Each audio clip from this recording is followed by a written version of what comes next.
परिचय 7 क्लास है। इसमें ऋतुओं का वर्णन किया गया है। यद्यपि व्यवहार में शीतकाल, ग्रीष्म काल तथा वर्षा काल ये 3 ही वर्ष में मुख्य ऋतुएं हैं। मुख्य रूप से 3 ऋतु मानी जाती है, जाड़ा, गर्मी और बरसात। किंतु सूक्ष्म दृष्टि से विचार करने पर प्राचीन काल से ही भारत में 6 ऋतुओं की परंपरा रही है। 6 ऋतु मानी जाती है। संसार में कहीं भी ये 6 ऋतुएं नहीं होती। भारत का प्राकृतिक सौंदर्य इन 6 ऋतुओं का स्पष्ट भेद कर देता है। प्रस्तुत पाठ में इन ऋतुओं का संक्षिप्त परिचय दिया गया है। अस्माकं देशे षट् ऋतवः भवन्ति। हमारे देश में 6 ऋतुएं होती हैं।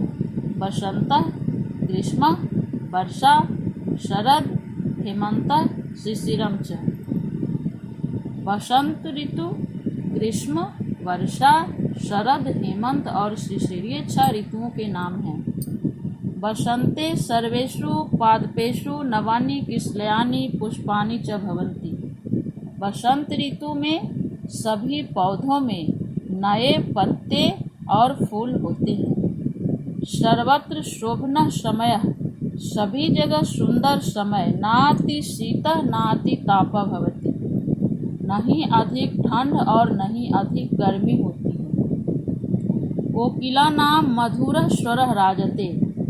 कोयल की मधुर आवाज सुशोभित होती है। मधुर स्वर आवाज सुशोभित होती है। यहाँ पर वसंत ऋतु का वर्णन किया गया था। उसके बाद वसंत ऋतु के बाद ग्रीष्म ऋतु आती है।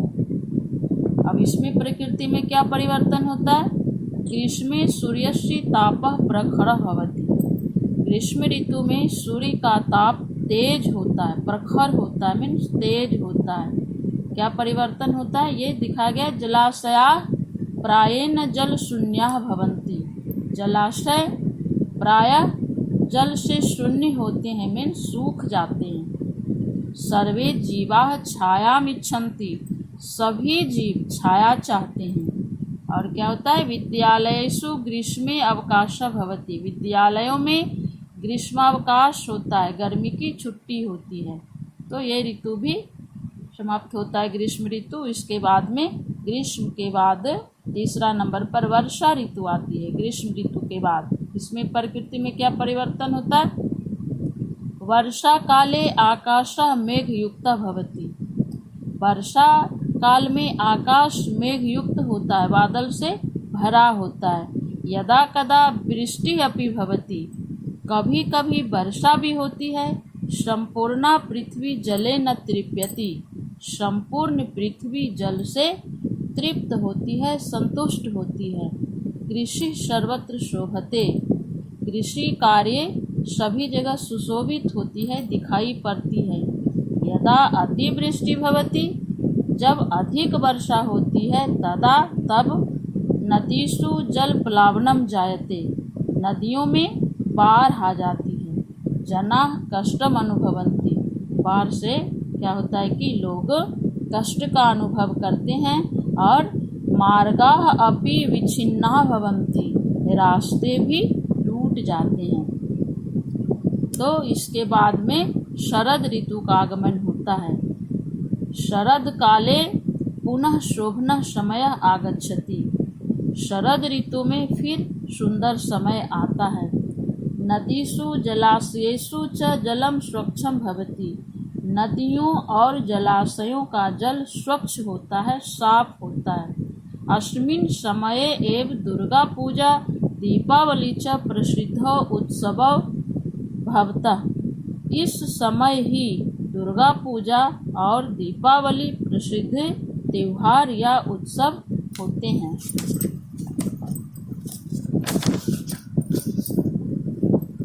हेमंते, इस ऋतु के बाद हेमंत ऋतु का आगमन होता है। हेमंते शीतस्य आरंभः भवति। हेमंत ऋतु में शीत का आरंभ होता है, शुरुआत होता है। इस ऋतु में क्या होता है? सूर्यस्य किरणाः रोचन्ते। सूर्य की किरण अच्छी लगती है। धान्यम क्षेत्रेषु पक्वम भवति। धान्यम धान खेतों में पक जाते हैं। कृषकाः तेन प्रसन्ना भवन्ति, उससे किसान प्रसन्न होते हैं। ये ऋतु भी समाप्त होता है। इस ऋतु के बाद में शिशिर ऋतु आती है। हेमंत ऋतु के बाद शिशिर ऋतु आती है। इसमें क्या परिवर्तन होता है? शिशिरे शीतस्य आधिक्यम भवति। हेमंत में जहाँ पर शीत का प्रारंभ होता है, ठंड का प्रारंभ होता है, इसमें शिशिर ऋतु में शीत की अधिकता बढ़ जाती है। तो शिशिरे शीतस्य आधिक्यम भवति, शिशिर ऋतु में शीत की अधिकता होती है। सूर्यस्य किरणाः अपि यदा कदा तुषारैः लुप्ताः भवन्ति, सूर्य की किरण भी कभी कभी बर्फ से लुप्त हो जाते हैं। निर्धनाः जनाः शीतेन पीड़ाम अनुभवन्ति, निर्धन लोग, गरीब लोग ठंड से कष्ट का अनुभव करते हैं, पीड़ा का अनुभव करते हैं। यत्र तत्र अग्नि प्रज्वालितः, जहाँ तहाँ अग्नि जलाई जाती है। सेवितश्च भवति, और सेवन किया जाता है।